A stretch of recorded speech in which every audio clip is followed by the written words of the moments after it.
ketika saya ke Amerika, saya waktu itu betul-betul datang dari kampung, dari Cicalengka, tiba-tiba datang ke sebuah universitas di Midwest di Amerika, dan saya harus merubah gaya hidup saya. Waktu saya pergi ke sana, Coca-Cola belum ada di Indonesia. Coca-Cola itu baru lahir kemudian aja ketika bersamaan dengan kelahiran Anda. Dulu tidak ada Coca-Cola, dan saya menemukan minuman yang namanya Coca-Cola. Setiap kali makan, saya selalu ada Coca-Cola. Dalam udara dingin rasanya Coca-Cola itu tambah enak, dalam udara panas lebih enak lagi. Banyak makan Coca-Cola terus. Setelah itu saya pergi ke Iran dan sempat hidup di Iran. Orang Iran itu punya kebiasaan sampai sekarang minum tehnya itu Coca-Cola. Jadi selalu Coca-Cola tersedia, sampai mereka bikin Coca-Cola dalam negeri, Coca-Cola luar negeri. Tapi kebiasaan minuman yang sangat manis itu, tingkat gulanya itu sangat tinggi, membuat keseimbangan gula di dalam tubuh saya jadi kacau. Dan saya menderita diabetes mellitus tipe yang kedua karena terganggu keseimbangan gula itu. Terganggunya keseimbangan itu karena perbuatan saya sendiri. Ada ipar saya di Sumedang itu, dia lihat saya kalau saya makan saya selalu minum Coca-Cola. Dia pikir itulah yang menyebabkan, kata ini, saudaranya itu pinter. Jadi dia pikir itu karena minum Coca-Cola. Jadi akhirnya dia minta istrinya, kakak saya juga, untuk selalu menyediakan Coca-Cola pada waktu makan. 3 bulan kemudian ia meninggal dunia. Ya. Ini true story. Jadi kalau saudara mau mengikuti saya, coba ikuti dia. Dan dia emang sudah waktu itu sudah lebih tua dari saya, itu kakak saya. Jadi mungkin malah gulanya sudah terganggu sebetulnya, keseimbangan gulanya terganggu. Tapi akhirnya dia memaksakan diri, dikiranya itu yang membuat saya pinter, dan dia meninggal lebih awal. Sekali lagi, dunia ini dijaga dengan keseimbangan. Tuhan menciptakan dalam segala ciptaannya itu keseimbangan, yang dalam biologi kita sebut homeostasis. Homeos artinya homo apa? Homeostasis. Stasis. Statis dari bahasa Latin artinya berdiri, dan homeos artinya berdiri kaku, berdiri diam. Maksudnya karena orang kalau selagi berdiri tegak begitu, dia dalam keadaan keseimbangan. Apa ikut lagi? Homeostatis. Ya, oke. Lalu itu mengingatkan saya tadi kepada ayat Al-Quran bahwa Allah Subhanahu wa Ta'ala menciptakan semuanya itu dalam satu keseimbangan, yaitu dalam surat Ar-Rahman. Bismillahirrahmanirrahim. Ar-Rahman 'allamal Qur'an, khalaqal insan, 'allamahul bayan. Wasyamsu wal qamaru bihusban, wan najmu wasyajaru yasjudan, was samaa'a rafa'aha wa wada'al mizan, alla tatghaw fil mizan. Dialah sang penyayang yang dari kasih sayangnya ia ciptakan manusia, ia ajarkan Al-Quran. Dia mengajarkan kepada kita kemampuan berkomunikasi. Matahari dan rembulan berada dalam perhitungan, dan langit Allah tinggikan, kemudian dia letakkan pada semuanya itu keseimbangan. Karena itu jangan kamu langgar keseimbangan itu. Nah, kita semua sebetulnya diberi mesin yang luar biasa canggihnya, termasuk mesin kita yang paling hebat di seluruh alam semesta, yaitu yang terletak di antara 2 telinga Anda. Semuanya itu diatur dengan keseimbangan. Nanti kita akan bicara sistem endokrin, salah satu sistem lagi setelah sistem saraf, yang prinsip utamanya adalah keseimbangan. Ada kelenjar tiroid di sini di dekat di leher kita paling atas. Kalau dia memproduksi hormon berlebihan, Anda memiliki, kalau sejak kecil Anda memiliki tubuh yang besar.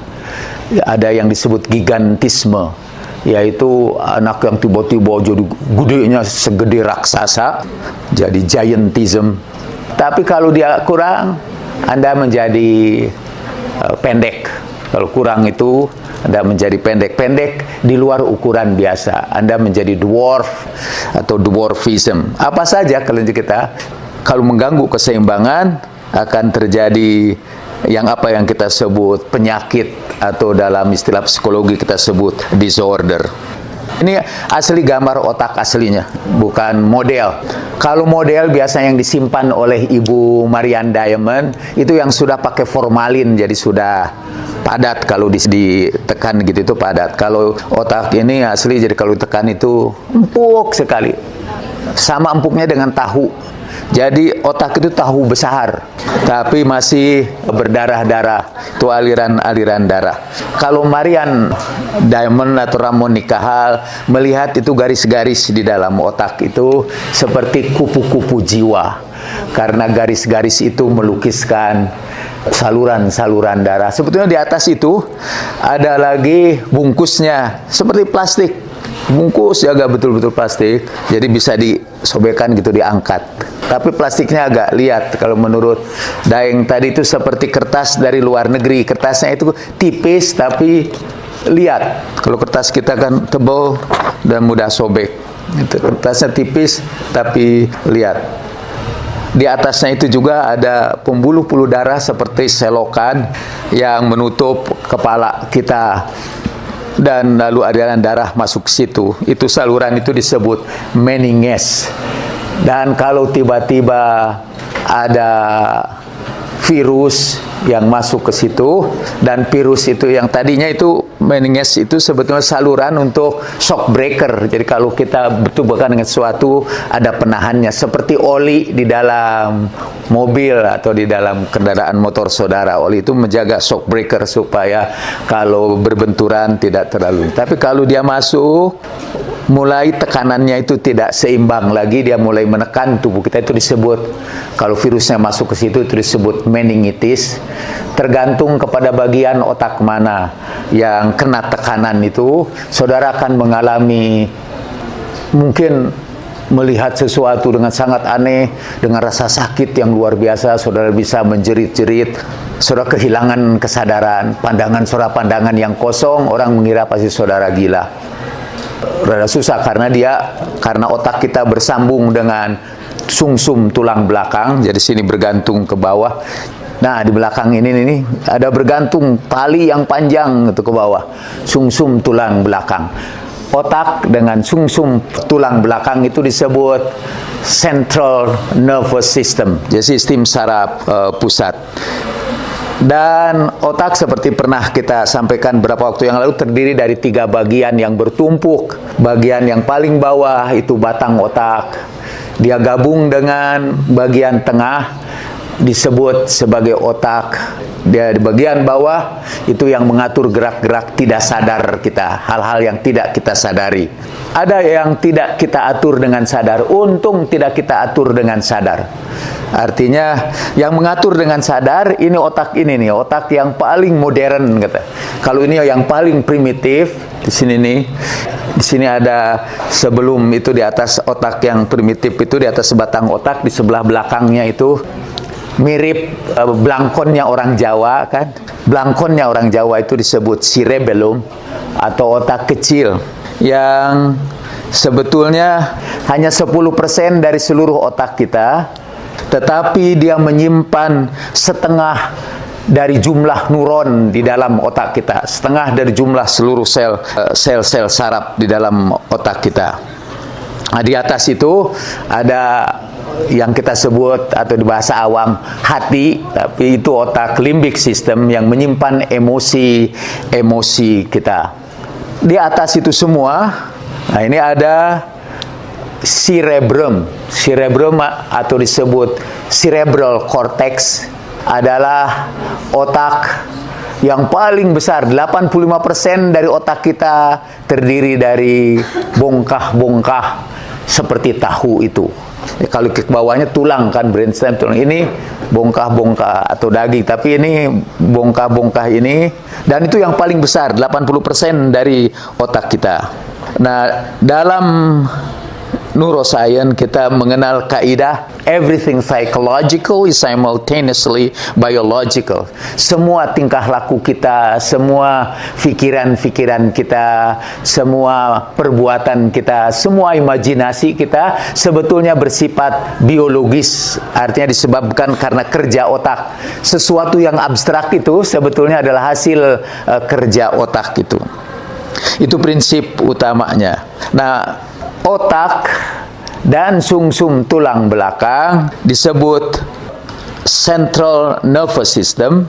Itu yang dari otak sampai ke bawah nyambung sampai ke sumsum tulang belakang. Kalau Anda menderita meningitis, untuk mengeceknya Anda terpaksa harus dibiopsi, diambil dari sumsum tulang belakang. Sesuatu yang diambil ke laboratorium dibawa dari sumsum tulang belakang ini nih, yang memanjang nyambung dengan otak. Itu bagian dari sistem saraf.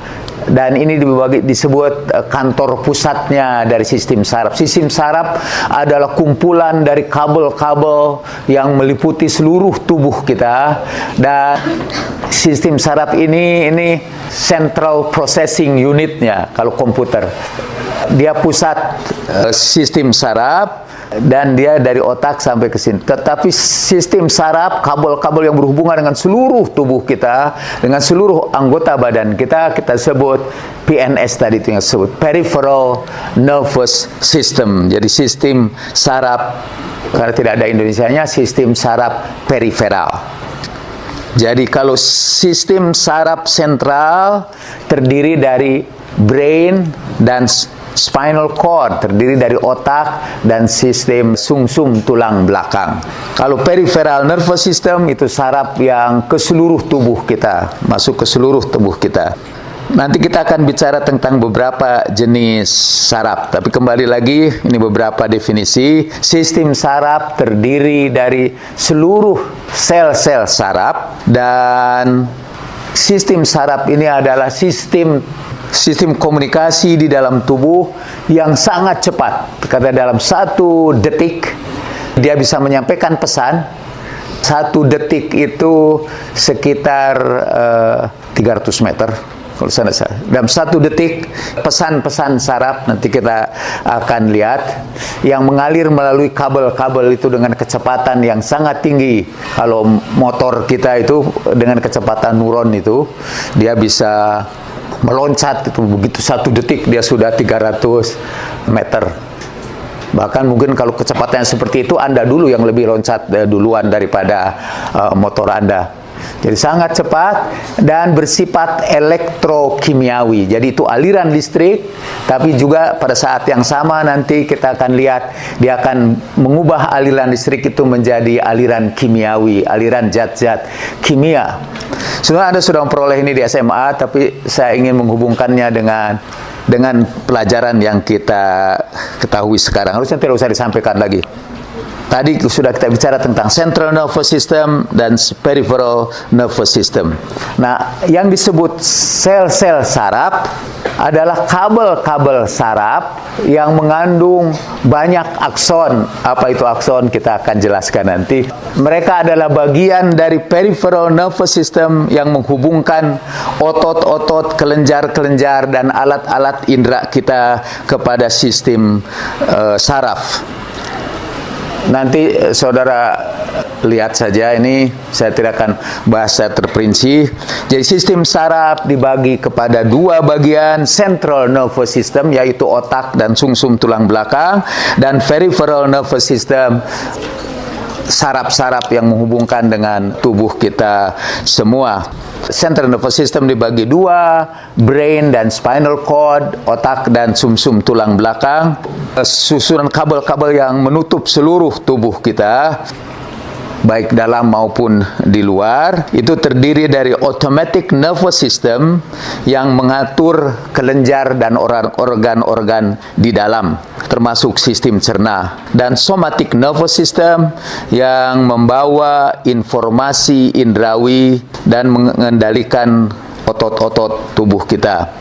terlalu abstrak, tapi mungkin nanti kita sebagai contoh. Autonomic nervous system itu dibagi dua. Parasympathetic division itu mempertahankan fungsi tubuh dalam kondisi yang biasa atau keseimbangan. Dia yang memelihara energi. Sympathetic division menyiapkan tubuh kita untuk bereaksi dan mengeluarkan energi pada waktu diperlukan. Mungkin kita harus masuk dulu ke yang kita sebut neuron atau sel saraf, yang jumlahnya dalam otak kita itu sel saraf itu jumlahnya khusus dalam otak aja ada 100 miliar. Jadi 100 miliar, dan kita lihat setiap satuan neuron itu berhubungan dengan neuron-neuron yang lain, seperti hubungan kabel-kabel telepon. Dan tadi saya cerita tentang pesan yang datang kepada, mulai dari yang sederhana, sistem informasi yang dibangun dari miliaran sel yang berhubungan satu sama lain yang disebut neuron. Nah, sistem komunikasi itu kita sebut sistem komunikasi saraf. Kalau saudara tiba-tiba menyentuh sesuatu yang panas, segera dia neuron-neuron situ sel-sel saraf, sel-sel saraf di dalam jari-jari itu menyampaikan kepada melalui tulang belakang sampai kepada otak dengan kecepatan yang luar biasa penyampaian informasi itu. Neuron-neuron ini saling bersambung satu sama lain. Jadi yang paling atas dia yang menerima pesan. Misalnya tadi ada api, ada yang panas kena jari, dia masuk ke situ kepada sel saraf itu. Kita sebut di sini input. Sel-sel saraf itu bercabang-cabang seperti begini. Jadi kalau dia tiba-tiba ada informasi baru tadi menyentuh yang panas, dia masuk kepada cabang-cabang saraf ini, namanya dendrit.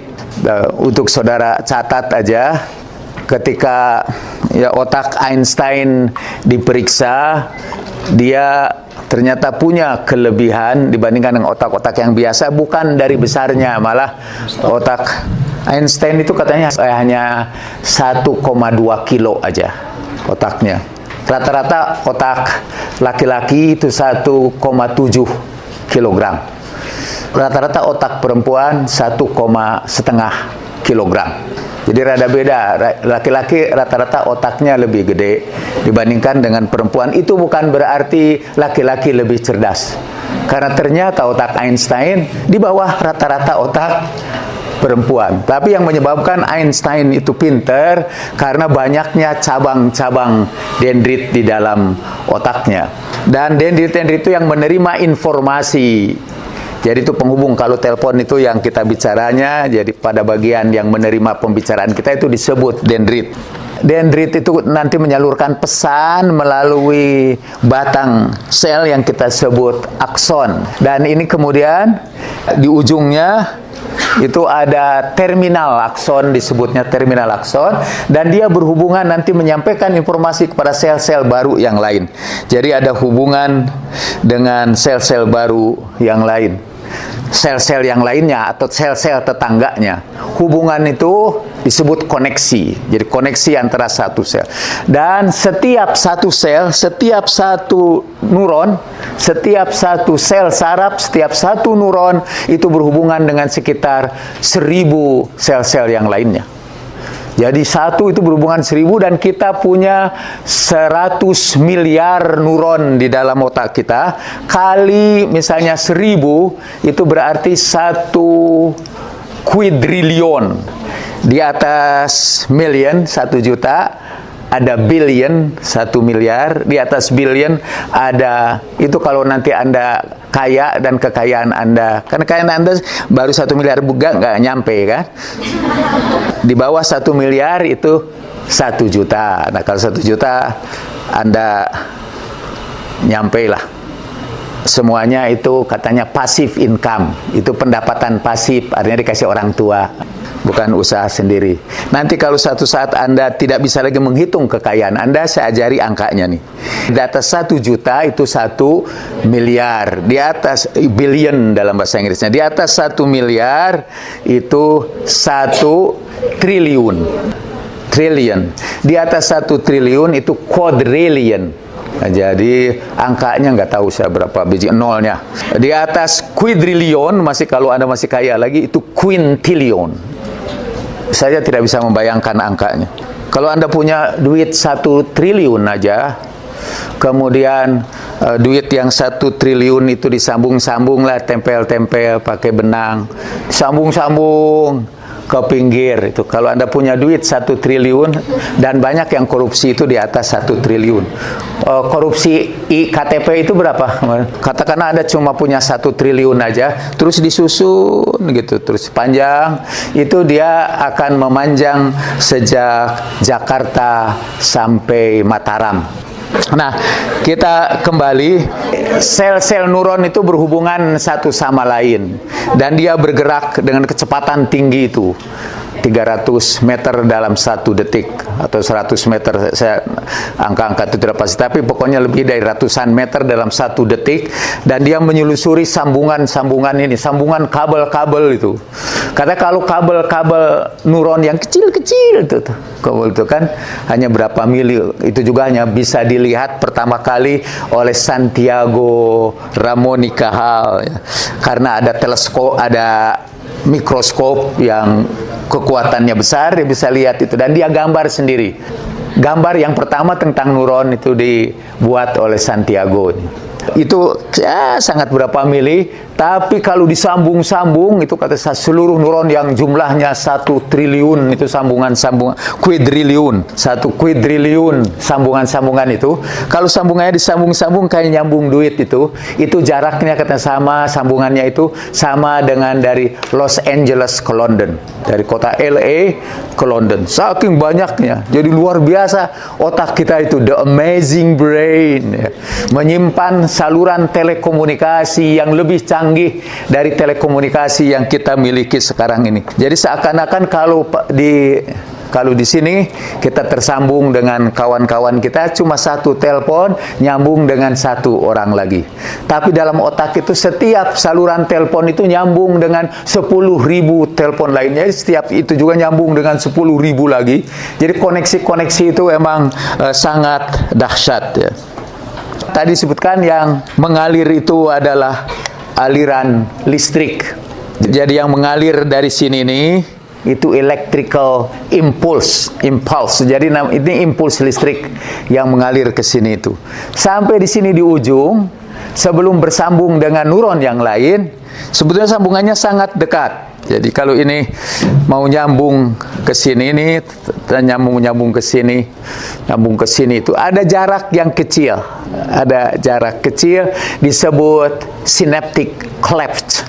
Ini jarak yang sangat pendek dan disebut sinapsis. Ini jaraknya itu, lubang yang jaraknya itu yang pendek sekali itu disebut sinapsis. Kalau Anda pergi ke Italia dan melihat lukisan Michelangelo di atas, jadi di kubah di atasnya itu di dalamnya ada lukisan yang melukisnya Michelangelo, dan di situ ada gambar Tuhan. Jadi Tuhan sedang menjulurkan tangannya ke sini. Saya masih terbayang, dan Tuhannya tidak pakai baju. Saya hanya bercerita ya loh tentang itu di katedral di sana itu ada lukisan itu Tuhan menjulurkan tangannya. Sekali lagi saya cerita karena saya khawatir di antara Anda ada anggota 2 Desember 2012 yang menganggap nanti mendemonstrasi saya karena penistaan terhadap Tuhan. Jadi saya harus hati-hati sekarang. Itu gambar yang dilukis oleh Michelangelo, dan Tuhan itu terus di bawahnya ada gambar Nabi Adam yang menjulurkan tangannya. Tapi tangan manusia, tangan Adam itu ada jarak dikit lah dari tangan Tuhan. Jadi tangan Adam begini, jadi dia membuat jarak. Itu yang disebut cleft. Nah, di dalam pada bagian ini saluran-saluran listrik itu dirubah menjadi zat-zat kimia. Zat-zat kimia ini yang akan mempengaruhi perilaku kita. Ini kita sebut zat kimia itu neurotransmitter, yaitu yang menyiarkan pesan-pesan dari neuron ke neuron yang lain melalui zat-zat kimia. Kita akan menemukan keajaiban zat-zat kimia. Ini bisa kita manipulasi zat-zat kimia itu. Misalnya ada zat kimia yang namanya epinefrin. tapi lebih dikenal sebagai adrenalin karena nanti dia mempengaruhi kelenjar adrenal. Itu yang membuat kita marah, jantung berdetak lebih keras, kemudian darah mengalir lebih banyak. Kalau kita inginnya marah atau memukul atau lari gitu. Itu dipengaruhi oleh zat-zat kimia yang berada di sini. Dan ini kita sebut target neuron yang jadi sasarannya. Itu yang dalam kurung itu diperbesar. Kita lihat berubah dia menjadi zat-zat kimia atau neurotransmitter yang diterima oleh neuron baru dalam reseptornya. Paling tidak ada 3 tipe neuron. Kalau saudara mau menghafalkannya boleh untuk persiapan ujian. Kalau tidak dihafal juga diingat aja nggak apa-apa. Jadi ada 3 macam neuron. Satu neuron yang menyampaikan rangsangan-rangsangan dari alat indera kita. Jadi ini saya kayak pegang ini, dia sampaikan. Ada neuron yang menyampaikan perasaan saya memegang ini melalui tangan saya. Itu kita sebut sensory neuron. Nanti ada filmnya sebentar tentang neuron itu. Dan saya menyuruh tadi cucu saya yang baru SMA kelas 1 itu untuk menerjemahkannya dan membuat subtitlenya untuk film itu. Dan dia menerjemahkannya neuron indrawi gitu. Tapi dalam istilah kedokteran ini kita sebut neuron sensorik. Jadi hampir sama dengan sensory neuron. Neuron sensorik atau neuron indrawi yang berasal dari indera. Ini arahnya nih, arah gerakan listrik atau aliran listriknya itu yang melalui ini. Melewati satu batang saraf yang kita sebut akson. Di bawah ini ada neuron yang mengalirnya itu, kalau tadi ini ngalir dari alat indera kepada otak, kepada pusat. Kalau ini mengalir dari otak ke alat indera. Ini kan gerakannya ke sini. Mengalir, itu disebut saraf motorik atau motor neuron. Di antara keduanya itu ada sel saraf khusus yang menghubungkan keduanya. Itu disebut interneuron di antara 2 neuron. Dan inilah neuron terbesar di dalam otak kita. Mayoritas penduduk neuron di otak kita itu adalah interneuron. Dan kita lihat sekarang filmnya, mudah-mudahan suaranya ada. Dengan memberikan kredit dan penghargaan kepada cucu saya. Saya sebagai kakek ini orang sering sebut anu pang akina sakuliah dunia ya. Pang akinya itu karena sangat bangga dengan cucu-cucunya. Cucu-cucunya sendiri tidak bangga punya kakeknya. Sangat tidak seimbang ini kasihku dengan kasih mereka ya. Oke. Human anatomy. Neuron. The nervous system is an essential part of the human body that helps the transmission of signals across the various parts of the body. Or it releases messages back and forth from the brain to the different parts of the body and also helps in the coordination of voluntary and involuntary actions of the body. At the cellular level, the nervous system consists of a special type of cell called the neuron, also known as the nerve cell. The neurons connect to each other using a synapse, which is a structure that acts like a pathway connection that transmits signals to other cells to form the nervous system. Neurons have special structures that allow them to send signals rapidly and precisely to other cells by providing a common pathway for the passage of these electrochemical nerve impulses. Neurons are responsive in nature, by which we imply that the neurons respond to feelings and communicate the presence of that feeling to the central nervous system, which in turn is processed and sent to the other parts of the body for action. The neurons are the basic constituents of the brain, vertebral spinal cord, the ventral nerve cord, and the peripheral ganglia, which is a mass of nerve cell bodies. Neurons can be categorized into 3 types: sensory neurons, motor neurons, and interneurons. Sensory neurons allow us to receive information from the outside world through our senses. The sensory neurons evoke the sensation of touch, pain, vision, hearing, and taste. These are usually present in the sensory organs like the eyes, inner ear, and so on, which send the signals to the spinal cord and the brain. Interneurons communicate and connect with each other and represent the majority of neurons in our brain. They allow us to think, see, and perceive our surroundings. Motor neurons are neurons that receive impulses from the spinal cord or the brain and send them from the muscles, causing muscular contraction, and these also affect the gland secretion. A typical neuron has a soma in its center, which contains the nucleus of the cell, and hence this is where the protein synthesis occurs. The neural function is based on the synaptic signaling, the pathway that helps in the transmission of signals, process, which is partly electrical and partly chemical. The electrical aspect depends on the property of the neuron's membrane. Every neuron is surrounded by a plasma membrane, which is a bilayer of lipid molecules that are comprised of various protein structures. A lipid bilayer is a powerful electrical insulator, but in neurons, many protein structures embedded in the membrane are electrically active. Cell division cannot take place in neurons as they lack one of the two cylindrical cellular structures that aid in cell division. This is consistent with the simple cell division nature of the cell. Dendrites are the extensions of the cell with many branches, whose structures can be called as a dendritic tree. They protect from the cell body and are sometimes referred to as spiders. They are also called as afferent processes because they transmit impulses to the neuron cell body. There is only one axon that projects from each cell body, which is a finer cable-like projector. It is usually elongated and carries impulses away from the cell body, that is, away from the soma. It is called a efferent process. Many axons are surrounded by a segmented white fatty substance called myelin sheaths. Saya kira penjelasan yang tadi lebih jelas ketimbang apa yang saya sampaikan ya. Ini sebagai kesimpulan nih. Otak menggunakan berbagai macam neurotransmitter yang mempengaruhi bermacam-macam neuron. Otak adalah sub kimiawi yang menggunakan lebih dari 100 macam zat kimia untuk berkomunikasi di antara neuron. Satu neuron berkomunikasi dengan beberapa neuron lainnya. Ini berarti ribuan neuron secara serentak mempengaruhi apakah satu neuron sasaran menembakkan signalnya. Ini kita berkenalan dengan istilah menembakkan dalam bahasa Inggrisnya fire.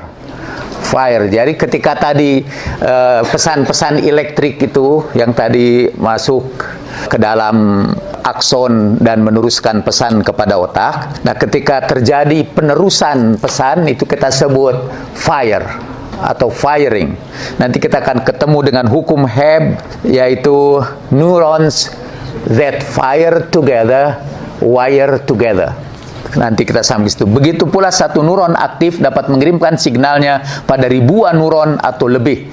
Yang terjadi adalah sistem pengkabelan, itu terjemahan saya untuk wiring. Jadi ada firing, sistem penembakan, dan sistem pengkabelan. Menyusun kabel-kabel kita sebut wiring. Neurotransmitter bukan saja memicu neuron untuk menembak, ia juga bisa menahan neuron untuk tidak menembak. Jadi neuron itu katanya hampir seperti satu komputer. Komputer tersendiri ada on dan off-nya, dia bisa mengirimkan pesan itu, dia bisa juga banel tidak mau ngirim pesan itu. Dia tahan, dia bisa tembakan atau tidak bisa tembakan. Dia bisa diubah-ubah oleh sejenis neuron yang disebut neuromodulator. Dia yang suka mengubah-ubah jalannya pesan. Kalau pesan itu mestinya harusnya ke UIN, itu malah masuk ke rumah saya. Diubah-ubah oleh dia. Neurotransmitter bukan saja hanya membawa signal di antara neuron, ia juga bisa menjadi neuromodulator yang melakukan berbagai macam tugas. Nanti saya akan berikan contoh kenakalan neuromodulator itu ya. Misalnya neuromodulator dapat mengubah cara neuron bekerja, mengubah sensitivitasnya, memicu produksi protein yang baru, dan keluar dari celah sinaptik untuk memengaruhi seluruh daerah otak. Banyak senyawa atau compounds di dalam otak bertindak sebagai neurotransmitter, membawa pesan pada satu situasi dan menjadi neuromodulator pada situasi yang lain. Dan ini salah satu contoh neuromodulator. Saya sebenarnya baca berapa waktu yang lalu ini, kalau nggak salah di Time atau Newsweek, tentang satu obat kecantikan yang dijual dengan harga yang mahal. Itu bisa membuat kulit yang keriput menjadi kencang kembali. Nah, saya bacakan ini. Banyak di antara racun-racun yang mematikan yang bekerja dengan melakukan intervensi pada sinapsis, tadi saluran pada sinapsis itu. Jadi pada celah sinapsis itu, pada zat kimia di situ. Karena ini zat kimia, dia mempengaruhi kerja di sinapsis itu. Salah satu contoh adalah botulinum toxin yang dihasilkan oleh bakteri yang namanya Clostridium botulinum. Botulinum bekerja dengan mencegah pengeluaran neurotransmitter tertentu. Dengan tadi, begitu masuk dia celah sinaptik atau terminal akson, dikeluarkan zat kimia. Tapi dia nakal, nggak mau keluarkan zat kimia itu. Karena tadi ada racun yang namanya botulinum. Supaya mudah nanti mencarinya di internet. Khususnya untuk ibu-ibu ini, untuk teteh-teteh yang bisa menahan keriput itu jadi muda kembali, itu namanya botox, B-O-T-O-X. Toxnya mungkin toksin, tapi dia bisa berubah menjadi alat kecantikan. Hasilnya ialah neuron tidak bisa berkomunikasi dan akhirnya otak kehilangan kemampuan untuk mengirimkan pesannya kepada bagian tubuh yang lain. Jadi asalnya ini, aslinya botulinum produksi dari bakteri itu sekecil aja bisa menyebabkan orang mati. Karena tidak ada pesan dari otak untuk menggerakkan tubuh. Jadi tubuhnya akhirnya kaku, paralisis. Dia menjadi kaku karena otak tidak mengirimkan pesan kepada tubuh. Kan yang menyebabkan kita bergerak itu semua dari pesan otak. Ini kita sebut voluntary action. Pesan yang dikirim oleh otak yang kita sengaja dan kita sadari. Tadi saya belum cerita bahwa pinter juga itu otak, luar biasa. Yaitu dulu saya pernah cerita, saking pinternya otak, tubuh kita kalau digelitik oleh kita sendiri tidak tergelitik, tergetek. If you tackle your hands by yourselves, ya, kalau kita gelitik ini, dia tidak terasa apa. Artinya otak bisa membedakan. Tapi kalau teteh-teteh menggelitik saya, pasti langsung terasa. Bahkan baru niat aja menggelitik, saya udah merasakannya ya. Jadi udah sampai message-nya ke atas otak ya. Nah, itu yang menggerakkannya otak. Termasuk otot-otot kita itu digerakkan dari pesan-pesan neuron dari otak itu. Nah, kalau satu kecil aja, satu volume kecil saja dari botulinum diinjeksikan, kita bisa mati dengan cepat. Kita langsung kejang-kejang. Saya menduga mungkin botulinum itu yang digunakan oleh pembunuh Kim Il-nam ya di Malaysia. Ketika seorang perempuan dan orang Indonesia, Aisyah lagi namanya, memasukkan sapu tangan ke sini ke mulutnya, dan untuk sejenak sebelum dia sampai, dia masih bisa jalan-jalan dulu, tapi setelah itu kejang-kejang dan meninggal pada waktu dibawa ke rumah sakit. Itu hanya satu zat kecil saja. Kalau di antara saudara ada yang membutuhkan zat itu, bisa saya berikan, tapi saudara lapor dulu ke polisi. Tapi dalam ukuran yang tertentu, kata ini bisa menghilangkan wrinkles. Dalam ukuran yang tertentu dia bisa menghilangkan keriput-keriput. Kalau diinjeksikan ke otot-otot muka, diinjeksikan dalam ukuran tertentu, makanya harus ada bantuan dokter. Jadi pilihannya Anda jadi cantik atau mati. Ini sekarang disebut botulus, itu kata Latin untuk sosis. Nah, ini botulus itu kita sebut neuromodulator yang bisa mengubah kerja neuron. Sebelum masuk sistem endokrin, yang kayaknya waktu kita udah habis sekarang ini. Untuk yang pertama, kita nanti masuk pada bagian kedua, kita akan cerita neurotransmitter lebih dalam lagi dan sampai kepada neurogenesis. Saya masuk tadi zat-zat kimia yang ada dalam sinapsis itu, di antara sambungan sinapsis itu, di antara klep sinapsis itu yang dikeluarkan ada zat-zat kimia yang kita sebutkan saja dengan cepat sekarang ini. Yang pertama, zat kimia asetilkolin atau ACH yang menyebabkan gerakan-gerakan otot, proses belajar dan proses mengingat. Kalau dia sudah tidak seimbang lagi, tadi kita cerita tentang homeostasis, kalau dia tidak seimbang lagi, kalian akan menderita waliyadzubillah ya, penyakit Alzheimer. Penderita Alzheimer adalah orang yang mengalami ini gangguan dalam zat kimia yang namanya asetilkolin. Dopamin mempengaruhi gerakan, proses belajar, proses perhatian saudara kepada saya, emosi yang saudara miliki itu dipengaruhi oleh dopamin. Jadi kalau dipancarkan adalah dopamin. Kalau berlebihan dopaminnya, itu yang menyebabkan orang menderita skizofrenia. Kalau Anda kelaparan dopamin, kekurangan dopamin, otak memproduksi tremor. Tremor ini gini, seperti yang Parkinson disease, berguncang-guncang tubuhnya, dan seperti dalam penyakit Parkinson disease. Saya buru-buru itu aja, buru-buru kasih contoh, tapi sebelumnya ada satu hormon juga yang memproduksi yang membuat kita tenang, misalnya yang membuat kita damai, itu semua dipengaruhi oleh zat-zat kimia tertentu. Ini Muhammad Ali menderita Parkinson disease, dan salah satu teman saya direktur bank yang pada krisis moneter kemudian banknya bangkrut, dia menyambut Muhammad Ali waktu ke Indonesia. Kemudian Muhammad Ali dibawa ke daerah Pejaringan di Jakarta, daerah orang miskin. Dia dibawa dan dia selalu tremor ini. Itu karena dopaminnya, ya, karena kelaparan dopamin itu mungkin di dalam otaknya dia berguncang terus. Sampai di situ dia lihat anak-anak kecil, orang-orang miskin, ada anak-anak yang ininya itu selain belepotan dengan hormon-hormon yang saudara ketahui namanya, dia juga belepotan dengan debu-debu gitu. Muhammad Ali mengangkat anak itu, kemudian menciuminya, ngajak ngobrol. Anaknya tentu tidak bisa bahasa Inggris, bahasa Indonesia juga belum bisa. Ajak ngomong bahasa Inggris, dan Muhammad Ali luar biasa, tadinya mau berkunjung ya kira-kira 15 menit, tapi akhirnya kalau nggak salah sampai 1,5 jam dia berada beserta anak-anak itu karena tremornya tiba-tiba hilang. Balik lagi ke hotel, jadi lagi. Ini, maaf saya cerita selalu radio keluarga itu. Ada anak saya yang sampai sekarang belum dikaruniai anak tanpa dibayar.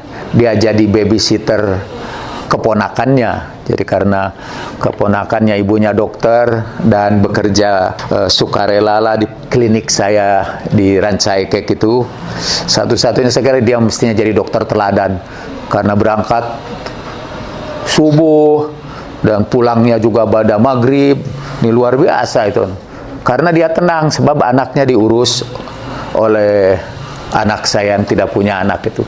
Dan anak saya itu emang penyakitan dia itu. Dia menurut saya the most beautiful kid I have ever had. Dia anak saya yang paling cantik yang pernah saya miliki, tapi juga yang paling sering sakit. Saya jadi maaf jadi loncat lagi. Saya jadi ingat cerita pengusaha Indonesia punya anak, lalu dia berusaha di Cina. Akhirnya anaknya lapor, "Beh, ini saya mau punya istri ini, wah istrinya cantik sekali, minta izin mau kawin."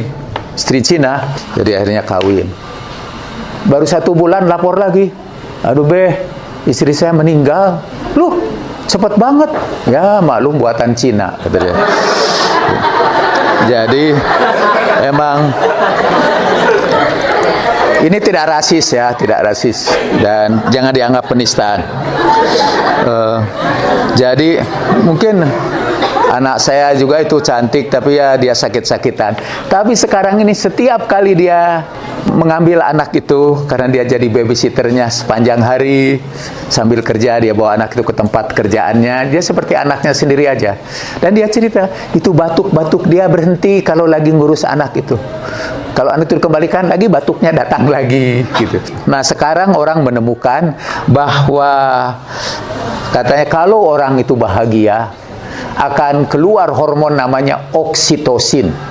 Kalau kita lagi mengungkapkan cinta, atau kasih sayang sama orang, ada hormon yang namanya oksitosin yang menyeimbangkan kembali tubuh kita. Dan itu dimulai dari kasih sayang. Kalau Anda lagi stres, belajarlah menyayangi orang-orang. Makanya Nabi bersabda, kalau kamu ingin menenteramkan hatimu, usaplah kepala anak yatim di sekitarmu. Tapi mengusapnya itu karena kasih sayang, mengusap gitu ya. Tapi karena kasih sayang, ungkapan kasih sayang. Kasih sayang itu akan menyeimbangkan neurotransmitter. Neurotransmitter itu pabrik kimianya di dalam tubuh kita.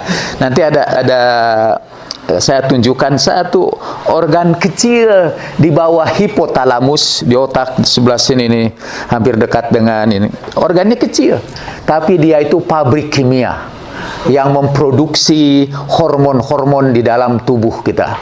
Serotonin itu mempengaruhi mood, mempengaruhi rasa lapar, tidur, atau perangsangan tertentu. Kalau kekurangan serotonin, Anda menderita depresi. Karena kekurangan serotonin, jadi dunia tiba-tiba menjadi kelabu. Saudara menjadi suka mencurigai orang lain. Kalau ada suara yang tidak jelas, saudara anggap itu mempergunjingkan saudara.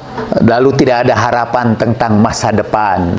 Nah, biasanya dipengaruhi lagi oleh zat kimia, oleh dokter. Ada yang namanya Prozac.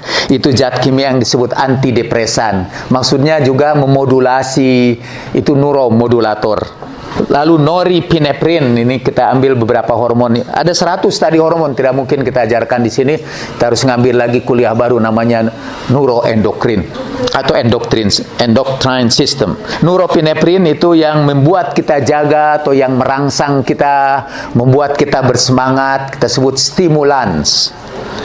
Kopi mengandung ini, bisa merangsang memproduksi serotonin di dalam otak kita. Kafein itu bisa membantu kita untuk jaga atau untuk memberikan zat-zat stimulan. Tapi dalam waktu yang lama biasanya akhirnya kita bisa adiksi dan itu sudah rusak lagi keseimbangan kita. Yang paling terkenal adalah GABA atau gamma aminobutyric acid, adalah neurotransmitter yang bersifat menghambat gerakan-gerakan tertentu, menginhibisi neurotransmitter. Kalau kekurangan GABA dalam tubuh kita akan menderita tremor, tidak bisa tidur, insomnia, atau kejang-kejang. Orang yang menderita epilepsi, biasanya kejang-kejangnya itu diakibatkan karena kekurangan GABA. Epilepsi itu menarik karena beberapa orang atau hasil penelitian epilepsi tentang otak manusia menunjukkan bahwa orang yang menderita epilepsi, kalau ada di antara saudara bisa mengacungkan tangan, orang yang menderita epilepsi atau ayan sering mengalami pengalaman keagamaan yang menakjubkan. Jadi dia bisa berjumpa malaikat, mungkin berjumpa dengan nabi, atau melewati terowongan gelap, di ujungnya ada cahaya. Itu yang biasanya disebut sebagai pengalaman para nabi dan orang-orang suci, melihat apa yang tidak bisa dilihat oleh orang lain. Jadi antara kerusakan otak dengan kesucian itu jaraknya tipis. Jadi kalau Anda tiba-tiba merasa bermimpi berjumpa dengan Nabi atau melihat Nabi, tiba-tiba Nabi lewat. Kepada saya datang seorang perempuan model, tapi ya sudah berkerudung sekarang ini, tapi masih tetap cantik. Dan dia cerita bahwa dia mudah sekali ketemu Tuhan. Jadi dia misalnya ketemu Tuhan di warung, lagi nunggui dia. Saya tanya, kok bisa Tuhan nunggui di warung? Kalau dalam Quran kata Tuhan pernah menampakkan dirinya di semak-semak belukar untuk Nabi Musa. Kalau untuk Nabi Musa Tuhan bisa muncul di semak belukar, kenapa tidak bisa muncul di warung orang miskin, kata dia. Saya nggak bisa jawab. Saya bilang harus jawabnya mahasiswa UIN jurusan Usuluddin atau Fakultas Usuluddin. Gimana Tuhan bisa begitu? Tapi dia pakai dalil-dalil Al-Quran semuanya. Cuma sekarang sama yang kesimpulan, dia kayaknya itu menderita gangguan di dalam otak dia. Mungkin karena kekurangan gamma atau temporal lobes-nya mengalami transmisi neuron-neuron yang menyebabkan dia melihat apa yang tidak bisa dilihat orang. Yang paling terkenal adalah glutamat. Itu disebut sebagai neurotransmitter yang paling utama yang menimbulkan rangsangan-rangsangan. sangat perlu di dalam memori kita. Tapi kelebihan glutamat dapat mengoverstimulasi otak sehingga menimbulkan sakit kepala atau kejang-kejang. Karena itulah ada zat kan yang membuat enak makanan yang disebut MSG, monosodium glutamat, yang bisa merangsang neuron-neuron. Kalau itu disebutnya dalam istilah para neuroscientist excited to death. Jadi mereka dirangsang sampai mati. Itu sel-sel neuronnya itu dirangsang, langsung berlomba-lomba, akhirnya dikunclung, akhirnya dia rusak atau mati.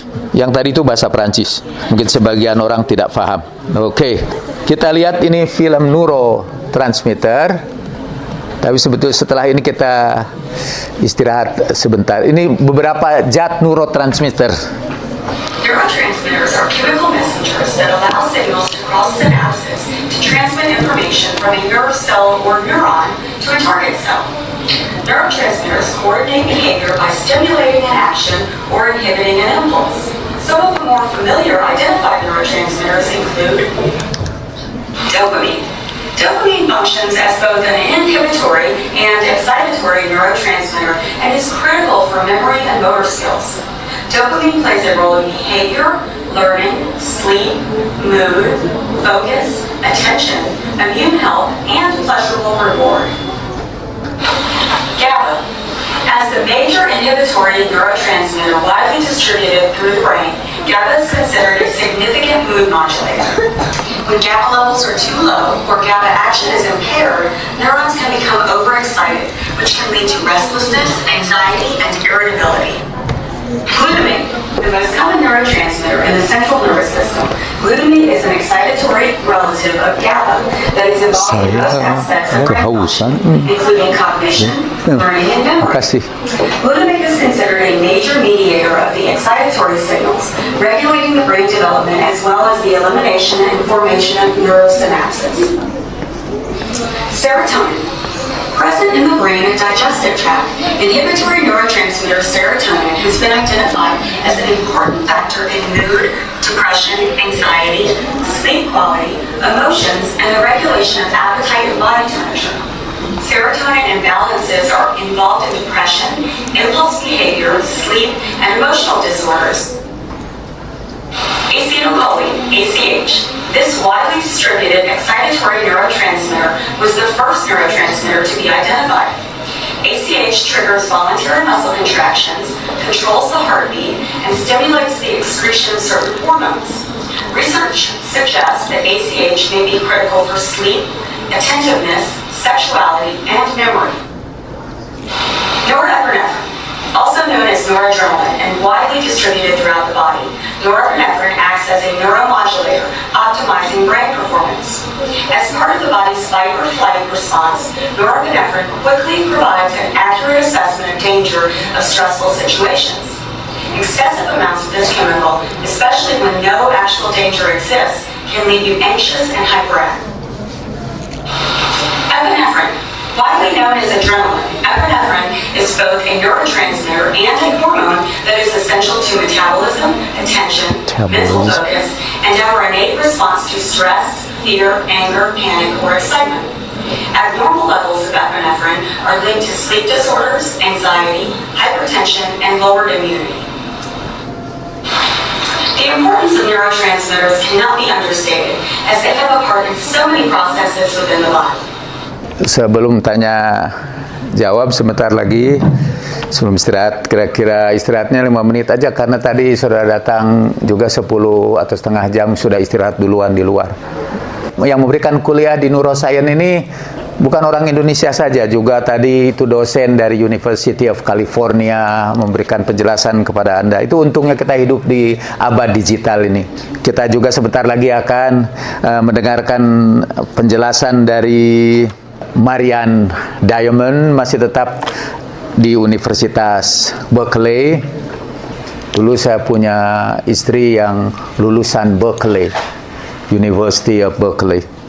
Orangnya pintar pasti, dan cantik juga menurut mayoritas orang. termasuk saya. Tapi ternyata ya kebahagiaan rumah tangga tidak ditentukan oleh pendidikan, tidak ditentukan oleh kekayaan, tidak ditentukan, sebenarnya tidak boleh membicarakan urusan pribadi ya.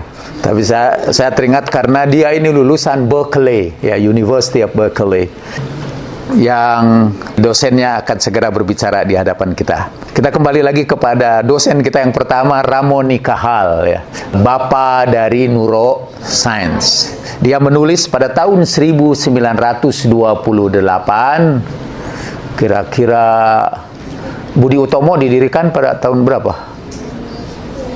1928. Waktu itu dia menulis buku Degeneration and Regeneration of the Nervous System. Degenerasi dan regenerasi dari sistem saraf. Dia mengatakan, in adult center, pada pusat-pusat saraf pada otak yang dewasa, itu jalur-jalur saraf itu sudah fix, sudah terhenti, dan sudah tidak bisa diubah-ubah lagi. Fixed, ended, and immutable. Itu pohon dendrit itu, katanya kalau sudah dewasa, udah dia berhenti, tidak bisa berubah-ubah lagi. Everything may die, nothing may be regenerated. Semuanya mati, dan tidak ada yang bisa dilahirkan kembali, diregenerasi. Tugas sains di masa depan nih, tahun 28 dia cerita, mungkin yang akan mengubah pandangan yang sangat menakutkan ini. Jadi bahwa otak tidak bisa diubah-ubah, jadi kalau dia udah sakit, udah rusak, ya tidak bisa dilahirkan saluran atau koneksi neuron yang baru. Itu kata Ramon y Cajal, yang ini akan dibantah oleh Dr. Marian Diamond. Itu akan kita bicarakan sesudah istirahat. Silakan Anda istirahat dulu, saya juga minum teh. Saya sudah bilang kalau kita lagi belajar serius, kita akan mengalami dehidrasi, kekurangan minum. Jadi harusnya di sini disimpan dispenser. Itu 21st century learning.